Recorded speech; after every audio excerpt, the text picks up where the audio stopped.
Hello everyone. ఈరోజు Telangana special సర్వపిండి ఎలా prepare చేసుకోవాలో చూపిస్తాను. ముందుగా మనం బియ్యం పిండి తీసుకొని అందులో మిర్చి పౌడర్ యాడ్ చేసుకుందాం. కలర్ కోసం చిటికెడంతా పసుపును యాడ్ చేసుకుందాం. పసుపు యాడ్ చేసుకోవడం కలర్ కోసం మాత్రమే. తర్వాత టేస్ట్కి సరిపడా సాల్ట్ యాడ్ చేసుకుందాం. అలాగే ఇందులోకి కొంచెం జీలకర్ర యాడ్ చేసుకుందాం. కొంచెం నువ్వులను కూడా యాడ్ చేసుకుందాం.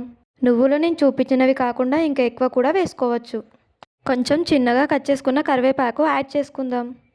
కొంచెం శనగపప్పును యాడ్ చేసుకుందాం. శనగపప్పును నానబెట్టైనా వేసుకోవచ్చు, ఇలా అయినా వేసుకోవచ్చు. ఇలా వేసుకుంటే సర్వపిండి క్రంచీగా వస్తుంది.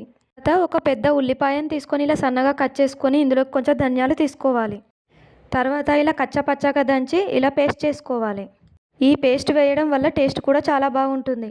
మనం వేసిన ఇంగ్రీడియంట్స్ అన్నీ పూర్తిగా పిండికి కలుపుకోవాలి. ఇలా వాటర్ పోయక ముందు కలపడం వలన మొత్తం మిక్స్ అయిపోతుంది. ఇలా పిండిని మొత్తం కలుపుకున్నాక ఒక చెంబులో వాటర్ చల్లుకుంటూ కొంచెం కొంచెంగా వాటర్ తీసుకుంటూ పిండిని ఈ విధంగా కలుపుకోవాలి. పిండిని ఎంత మంచిగా కలిపితే సర్వపిండి కూడా అంత బాగా వస్తుంది. మీకు ఏమైనా చేతికి అంటుకుంటుంది అనిపిస్తే కొంచెం ఆయిల్ వేసుకోండి. కనిపించలేదు అందుకే నేను ఆయిల్ వేసుకోలేదు. ఇలా ఒక ముద్దను తీసుకొని ఒక పెద్ద సైజు కడాయి తీసుకొని అందులో ఆయిల్ వేసుకోవాలి.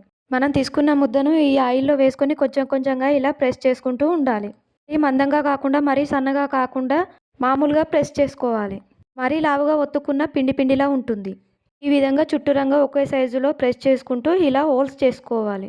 తర్వాత స్టవ్ ఆన్ చేసుకొని కడాయి మీద పెట్టుకుందాం. మీడియం ఫ్లేమ్లో గ్యాస్ పెట్టుకొని మూత పెట్టేసుకోవాలి.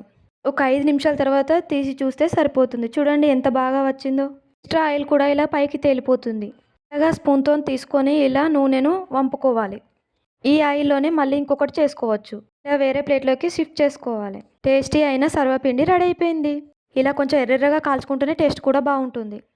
చూపించుకుంటూనే నేను టేస్ట్ చేశాను. టేస్ట్ మాత్రం సూపర్ వచ్చింది. ఒక లైక్ చేసి సబ్స్క్రైబ్ చేసుకోండి.